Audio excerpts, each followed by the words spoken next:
forecast. It is colder outside. That is for sure, Sam. Definitely needed my Ugg boots this morning, even a jacket. Your warmest layer would be good for the next few mornings. It looks like temperature readings will be hovering somewhere in the 30s and 40s to start you off on this Thursday, running about 14 degrees cooler. Right now, Bush Airport reporting a temperature reading of 47 degrees, and we may see some additional cooling before we start to warm up. Not quite as breezy as we were yesterday, and we're looking for maybe 10-mile-per-hour gusts as we get into the afternoon. Otherwise, check out the change in those temperatures as that cold Canadian air settles in. Of course, it's a modified version from that cold Canadian air that we saw yesterday over the Rockies and across the Panhandle, but nonetheless, sending temperature readings plummeting in the upper 30s right now in Brenham.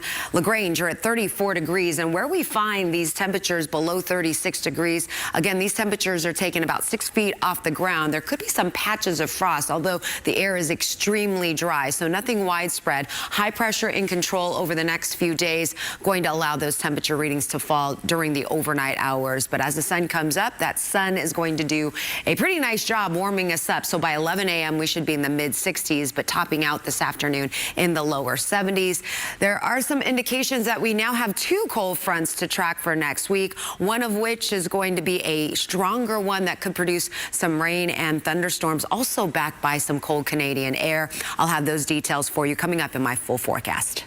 Alita, if we see the extremely cold weather, how can we prepare for it? I'll tell you what, jackets definitely this morning, maybe even some patches of frost here and there. Kind of want to give you an early preview for those of you that are traveling tomorrow or this weekend. Many school districts obviously out for Thanksgiving week. We're going to be monitoring a very potent series of storms that'll be impacting the West Coast. An atmospheric river, basically that moisture is serving up like a fire hose into the Pacific Northwest as well as parts of California. Right now being impacted at this hour, Northern California. They're going to see multiple storms. So those of you that might be traveling out toward California, maybe Oregon or Washington, you are going to be dealing with, unfortunately, some very inclement weather, some hazardous weather that could cancel or maybe even delay flights. The potential for some landslides, mudslides, flooding is high for today, especially around that Eureka area where they can see some additional rains.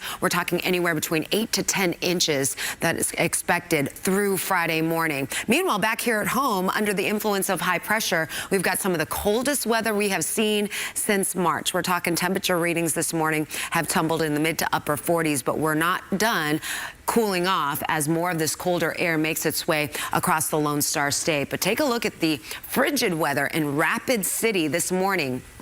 18 degrees, and by this afternoon, they should be warming into the low 50s. I know, talk about a huge temperature difference between the morning lows and the afternoon highs. For our afternoon highs, we'll manage to see warmth in the lower 70s, a gradual warming trend as we get into the weekend, and you'll notice that overnight lows will stay on the chilly side until Sunday. That is when some warmer air arrives, and that 83, if we hit that 83, that's going to come close to the record. The record to tie on Sunday will be 84 degrees, and we may be nearing some of that record warmth as we start off the new week. But we've got a couple of cold fronts to track. The first one on Monday, moving through with very little fanfare, maybe a little bit of moisture to work with, but we're talking only a 10% chance, and then a modest cool down for Tuesday. Now, as we talk Thanksgiving, there's going to be a stronger cold front. This one arrives with a few showers, maybe a couple of thunderstorms, but this one may be backed by some cold Canadian air. There's still some uncertainty as to the timing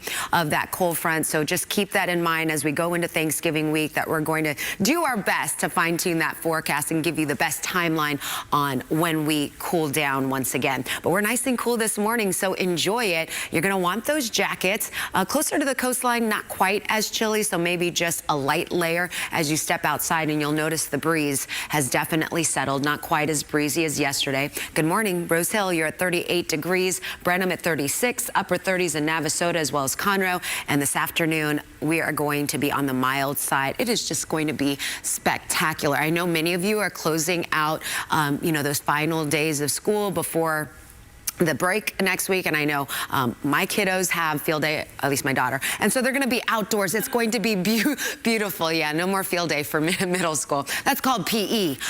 70 degrees in Brenham, 72 in Sugar Land, and then overnight we've got those temperatures that'll be dropping in the 40s, and it is going to be spectacular this weekend. I don't know about you, but there are tons of Christmas lights already going up in my neighborhood. If you are one of those that are like, you know what, I'm going to get my Christmas decor up before Thanksgiving because you got the family coming out, this is going to be the weekend to do that. We've got some beautiful conditions. You're not going to be quite as sweaty, especially if you do it Saturday versus Sunday if you're out and about doing those outdoor errands. Ooh, we have projectors, inflatables all inside the house already. It's a Christmas, theme every night. Extravaganza. Extravaganza. All right.